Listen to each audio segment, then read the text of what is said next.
Wala po sa tungkulin namin ang mag-audit. Kung sasabihin nila, hindi kami nag-audit. Ang ginagawa namin is investigation in aid of legislation. Okay, kung yun ang ating objective, bakit isa lang inimbestigan natin? Ilang opisina ba ang merong confidential fund sa palagay nyo? May idea ba kayo? NGAs na lang, National Government Agencies. Ilan ba karami ang National Government Agencies? Palagay mo na lang 500. Okay? At yung kalahati nun, binigyan ng confidential fund. Di 250 yun. LGUs, sila ng LGUs.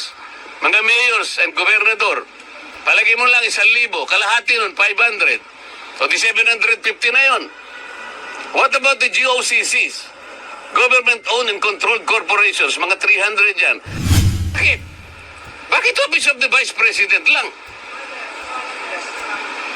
Wala pong nagtataka sa atin kung bakit ang pinipilit na isolate lang, ang pinipilit na gisain lang, Office of the Vice President. At saka yung DepEd na kung saan ay naglingkod siya bilang secretary. Paano po yung iba? In aid of legislation po ba ito? O in aid of persecution? Kaya nyo na pong mag-conclude eh. Ang linaw po nito eh. Hindi na po tayo dapat gumamit ng calculator eh. Wala na pong computer na. Hindi nyo pa kayang i-memorize ito. Why are we isolating the Office of the Vice President? Kung confidential fund. Ano po ba yung Commission on Audit? Ito po ay independent constitutional body. Sana po'y walang mga away, sana po'y maging sensible, sana po ipakita nila the better arguments. Wala na po sana nagawa ng hopya para tayong lahat po ay masaya. Para lahat makinabang po ang taong bayan. Ibig ko sabihin, sensible questioning, sensible arguments, wala na po kasi yung quality of debates eh. Wala na po eh. Noon po, yung unang pasok ko sa Congress, napakamaingat namin kasi pag-address sa bawat isa sa amin. The Honorable Gentleman from Bohol, mga ganun kami. The Distinguished Congresswoman from Leyte. Ngayon po hindi. Duduruin ka pa eh. Sabi pa ng isa. Sasamahan pa yung panlalaki ng mata eh. Are you rebuking this committee? Nakakita po kayo ng ganun? Nakakita. Distinguished Congresswoman from Leyte. Ngayon po hindi. Duduruin ka pa eh. Sabi pa ng isa. Sasamahan pa yung panlalaki ng mata eh. Are you rebuking this committee? Nakakita po kayo ng ganun? Nakakita na po kayo ng ganun? Ngayon ko lang po nakita, ewan ko po sa inyo, sa dami po ninyo, kung hindi po nyo nakikita ang nangyayari. Hindi po namin trabaho ang mag-audit. Yun pong audit observation memo o kaya notice of disallowance. By their very nature, ito po'y confidential. Confidential po eh. Bakit po ang House of Representatives, kukunin nila po yung mga dokumento at sila mismo ang gagawa ng gawain ng COA? Ang ibig bang sabihin, gagawa po ba sila ng batas para i-abolish na po ang COA?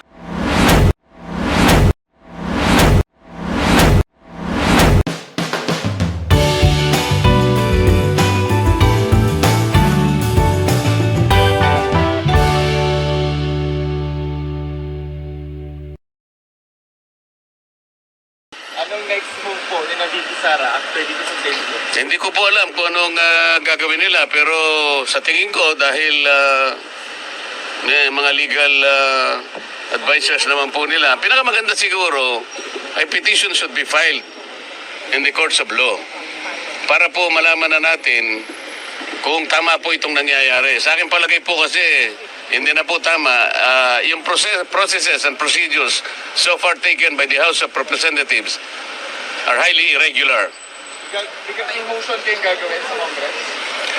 Meron namang meron namang hearing sa Monday. I think I will attend kahit na masama ang loob ko sapagkat ayaw ko nakikipag-away sana eh. Nakita nyo naman, nung una akong umattend doon, nagre-raise lang ako ng mga issues about procedures. Sabi ng chairman, hindi na raw ako member. As member, hindi na raw ako pwedeng mag-raise ng procedural issues. Saan ka naman nakakitang ganon? I am still, and the last time I checked, I am still an elected member of the House of Representatives. At dahil nga, member ako ng House of Representatives, kahit anong komite yun, kaya sabihin nilang hindi ako member, pwede ako magsalita at mag-participate. Kung pipigilan nila ako, di ba nyo naiintindihan kung anong klaseng procedure, kung anong klaseng tuntunin na ang meron kami? Ang 17 taong ko na sa Congress, ngayon ko lang po nakita ang mga pangyayaring ito. Nalulungkot po ako, nagdaramdam ako, nai-stress ako kung bakit nangyari ito. Ito lamang pagdinig na ito in aid of legislation. Kayo po na nasa media, alam kong nalalaman na ninyo, hindi na po in aid of legislation. Ito po na isinasaalang-alang namin yung paggasta at kailangan po nating busisiin. Tama naman po yun. Lahat tayo katungkulan nating maging transparent, maging accountable. Ang tanong, ang House of Representatives po ba ang gaganap sa tungkulin ng Commission on Audit? Pagka ganun, tanggalin na po natin ang COA sapagkat sila na po ang nag-audit. Wala po sa tungkulin namin ang mag-audit. Kung sasabihin nila, hindi kami nag-audit. Ang ginagawa namin is investigation in aid of legislation. Okay, kung yun ang ating objective, bakit isa lang inimbestigan natin? Ilang opisina ba ang merong confidential fund sa palagay nyo? May idea ba kayo? NGAs na lang, National Government Agencies. Ilan ba karami ang National Government Agencies? Palagay mo na lang 500. Okay? At yung kalahati nun, binigyan ng confidential fund. Di 250 yun. LGUs, sila lang LGUs. Mga mayors and gobernador. Palagay mo lang 1,000. Kalahati nun, 500.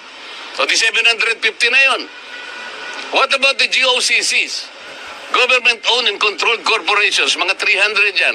Kalahati na lang, 150. O palagi mo lang 1,000 na lang ang nabigyan na ahensya ng gobyerno. Bakit? Bakit Office of the Vice President lang? Wala pong nagtataka sa atin kung bakit ang pinipilit na isolate lang, ang pinipilit na gisain lang, Office of the Vice President. At saka yung DepEd na kung saan ay naglingkod siya bilang secretary. Paano po yung iba? In aid of legislation po ba ito? O in aid of persecution? Kaya nyo na pong mag-conclude eh. Ang linaw po nito eh. Hindi na po tayo dapat gumamit ng calculator eh. Wala na pong computer na. Hindi nyo pa kayang i-memorize ito. Why are we isolating the office of the Vice President? Kung confidential fund. Ano po ba yung Commission on Audit? Ito po ay independent constitutional body. Bakit kami po ang gumagawa? Tanungin po natin. Sa Lunes po, ako po ay mag-a-attend ng hearing po. Ipagpapatuloy po yata ang pagdinig tungkol sa bagay na ito. Pipilitin kong pumunta ron. Sana po'y walang mga away. Sana po'y maging sensible. Sana po ipakita nila the better arguments. Wala na po sanang agawan ng hopya para tayong lahat po ay masaya. Para lahat makinabang po ang taong bayan. Ibig ko sabihin, sensible questioning, sensible arguments, wala na po kasi yung quality of debates eh. Wala na po eh. Noon po, yung unang pasok ko sa Congress, napakamaingat namin kasi pag-address sa bawat isa sa amin. The Honorable Gentleman from Bohol, mga ganun kami. The Distinguished Congresswoman from Leyte. Ngayon po hindi. Duduruin ka pa eh. Sabi pa ng isa. Sasamahan pa yung panlalaki ng mata eh. Are you rebuking this committee? Nakakita po kayo ng ganun? Nakakita na po kayo ng ganun? Ngayon ko lang po nakita, ewan ko po sa inyo, sa dami po ninyo, kung hindi po nyo nakikita ang nangyayari. Hindi po namin trabaho ang mag-audit. Yun pong audit observation memo o kaya notice of disallowance, by their very nature, ito po'y confidential. Confidential po eh. Bakit po ang House of Representatives, kukunin nila po yung mga dokumento at sila mismo ang gagawa ng gawain ng COA? Ang ibig bang sabihin, gagawa po ba sila ng batas para i-abolish na po ang COA? Hindi po nila magagawa yon. Para ma-abolish mo ang COA, i-amend mo yung saligang batas. Nakakaintindihan po tayo? O, tanong po, ako na lang po nagsasalita. Tanong po. Sir, bakit hindi pa po mapakulong si Franz Castro? Convicted na po siya, di ba? Criminal na siya. Kasi naman, hindi pa final and executory. RTC lang po ang nagpakulong. Ang nag-charge sa kanya, na-convict siya, ngunit meron po tayong mga appeals. Pwede siguro po nag-appeal siya sa Court of Appeals. Kung sakasakali pong ma-confirm naman ng Court of Appeals yun, ma-affirm, pupunta pa po siya sa Korte Suprema. Ang Korte Suprema lang po ang final and executory arbiter. At pagkatapos po nun, kung sakasakali na i-affirm ng Korte Suprema yung naging hatol ng mga hukuman sa kanya, doon pa lang po siya makukulong. Hindi ba ito insulto sa mga abogado na hindi siya abogado, convicted pa siya hindi nakukulong, siya ang pang nagpakulong sa isang abogado? Actually, nakaka-insulto doon sa paraan na sinasabi niya, itong abogadong ipinakulong nila, ang sabi nila, obstruction of procedures. Baka hindi niya naintindihan kung ano yung obstruction. Ang una pong nag-obstruct ay yung Commission on Good Government. Ang pangalan po kasi ng ng committee is Committee on Good Government. O salaminin natin.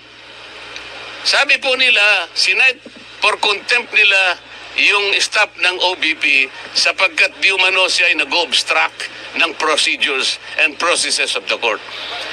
Sino po ang kauna-unahang nag-obstruct? Yung Committee on Bad Government.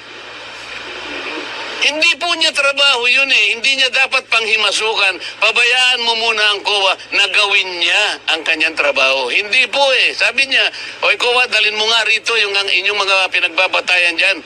Siguro ang babagal niyo, kami na ang gagawa niyan. Ang tanong, gawain ba ng Congress ang mag-audit? Sabi ko nga po sa kanya, sa pamagitan ng isang programa ko kahapon, palagay ko dapat mungkahi sa kanya, mag-resign na muna siya na member ng Congress at kung sakali pong siya tatanggapin na COA auditor, at saka po siya mag-audit. Yun po, tatanggapin ko yun kung sakasakali na siya po ay i-hire ng COA at nakita nila na pinakamagaling mag-audit, okay na po sa akin yun. Pero huwag ka muna maging congresswoman. Mag-auditor ka na lang muna para po yung gawain natin nasa mandato. Yun lang po yung gusto kong ipaliwanag sa inyong lahat. Sir, More questions? Doon sa pagbisita ni VP Sara, meron po ba kayo nakita na paglabag? Doon sa Saan pagbisita? pagbisita ni VP Sara kay Atty. Doon sa house po, yung pag-stay niya doon sa opisina ng kanyang kapatid. Wala akong makitang paglabag doon sapagkat kung kami nga, pwedeng matulog sa opisina namin Ako, pwede akong matulog sa opisina ko kung sakaling alanganin na may pagkakataon kasing hindi na ako makauwi kasi masyadong sigido na yung panahon. Doon na lang muna ako sa aking opisina. Ngayon, kung halimbawa, binisita ng pangalawang Pangulo ang kanyang staff na nakakulong, alam mo, galing Pilipino yun Staff niya yun kung ako parang sumakit na yung loob ko sa nangyari sapagkat itong abogado, sinasabi niya lang, nakita ko kasi yung ibang bahagi ng proceeding. Parang ang pinagtuunan nila ng pansin, yung pagsulat niya sa COA na sinasabi niya, dapat kayong magpakadalos-dalos, wag muna ninyo silang bigyan ng dokumento sapagkat hindi pa conclusive yung audit observation memo. Totoo naman yun Hindi po conclusive yun. Appealable, hindi final yun. Contestable po lahat yun. Ngayon, ginagawa lang ang tungkulin niya bilang isang abogada. Yun ang pagkakaintindi niya. Maski ako, gagawin ko yun Bakit niyo bibigyan sila ng dokumento para silang umako sa gagawin namin, ginagawa pa lang namin ang tungkulin namin Halimbawa po sa isang nagluluto. Nagluluto pa lang po ako May nakialam na po, sabi niya gano'n, bigay mo nga sa akin yung sandok na yan. Teka muna po papanit? Bigay mo nga sa akin yung ganito. Hindi po kami ang tagaluto rito ba't po kayo nakikialam Kami po ang nasa kusina, kami po ang tagaluto rito. Bakit po kayo nakikialam? Ngayon, sinabi nung abogada, hindi pa po luto yan Niluluto pa lang namin, tsaka niya lang po tikman. Pag naluto na, tsaka na lang po kayo gumawa ng paraan, i-criticize nyo po kami, yung pagkakaluto po hindi tama ang pagkakaluto Hindi po eh. Niluluto pa lang natin. Yung mga sahog ay nilalagay pa lang natin, yung mga sangkap inaayos pa lang natin. Bigla po kayong papasok at manghihimasok, hindi ka mabuting kusinero, ako mas magaling sa hindi po eh. Hindi po gawain, ulit-ulit sinasabi ko sa inyo, kung ang pinag-uusapan in aid of legislation, nasaan po ang legislation na kanilang ginagawa? Sir, may naririnig ba kayong impeachment kay VP Sara sa House? O, naririnig ko lang, pero alam ko papunta sila ron. Yan pa ang isang kabalintunaan. Yan pa yung isang hindi ko maintindihan. Naghahanap sila, nagmimina ng ebidensya. Kaya nga nila sino pinagpapatuloy ito. Pero ang tinatanong ko, kung talagang legitimate po ang kanilang ginagawa, kung talagang totohanan, kung talagang para sa bayan, maging accountable tayong lahat. Sa dinami-dami po ng mga ahensya na pinagkalooban ng confidential fund, bakit po nag-iisa lang? Bakit po paikot-ikot kayo sa nag-iisang ahensya? Wala na po ba kayong pakialam doon sa iba? Anong klaseng gawain ito? Paano tayo makakagawa ng isang matibay, ng isang katanggap-tanggap? Hindi hayaan po yung proseso na gumulong. Ba't hindi hayaan yung opisina ng COA na siya magsabi sa atin sapagkat sila yung merong mandato? Kung gusto nyo talagang gugulin ang panahon ninyo sa ganito, tawagin po natin lahat ang mga opisina na pinagkalooban ng confidential fund. Palagay ko, maski si Speaker Martin, merong confidential fund. Thank you, sir. Ang Pangulo, merong confidential fund. Kung last na lang po, Mayor. Sinabi po ni Congressman Pulong Duterte kay Vice President Sara na itinakahiya niya na namiyembro siya ng 19 Congress. Ikaw po bilang Congressman ang pumasasabi. Nalapit na ako mapahiya. Nahihiya na nga rin ako eh. Siguro nahahalata ninyo eh. Nakakahiya talaga. Hindi ito yung House of Representatives na pinusukan ko noong 2004. Hindi po ganito. Malapit na po akong mag-graduate next year. Ngayon ko pa makikita ang lahat na hindi dapat gawin ng isang institution kagaya ng House of Representatives. Ang House of Representatives po ay isang parliamentary institution. Dito po ginagawa ang lahat ng pagdidebate. Lilitaw po dito yung makatwirang pangangatwiran kung anong argumento ang mabisa. Hindi nila dapat sansalain, hindi nila dapat pigilin ang magsasalita sapagkat pare-pareho ang members ng Congress. Sir, yung in aid of legislation na hearing, meron na po ba bill na nabasa kayo? Meron na ba silang plano? Nabasa na ipabasa? Yung meron silang naipasang bill sa extrajudicial killing. Pag-uusapan ba natin yun? Basahin po ninyo, nakakatuwa, nakakahiya. Sapagkat akala niya, kailangan po malaman ninyo kung totoo na in aid of legislation po ito. Nakapagpasa na po sila ng panukalang batas October 11, 2024. Batay pa nilang tumigil. Meron na pala. So hindi na in aid of legislation. Tapos na, di ba? Ang hinahanap nila yung makagawa ng batas tungkol sa EJK. Nagawa na eh. Na-file na October 11, 2024. Batay mo tumigil. Meron ka pang gustong gawin siguro. Di ba? Kung ano po masasabi niyo sa sinabi po ni Vice President Sara Duterte na ang gobyerno na ito ay walang pagtutunguhan. It is nothing. Binanggit niya po kanina ko. Wala akong magagawa kung yan ang sentimiento ng Vice President. Nasa kanya yon. At lahat naman ng tao ay pwedeng magpahayag ng kanyang opinion. Hindi ko kayang agawin sa kanya yung opinion na yon. Lahat po tayo merong sarili-sariling opinion at may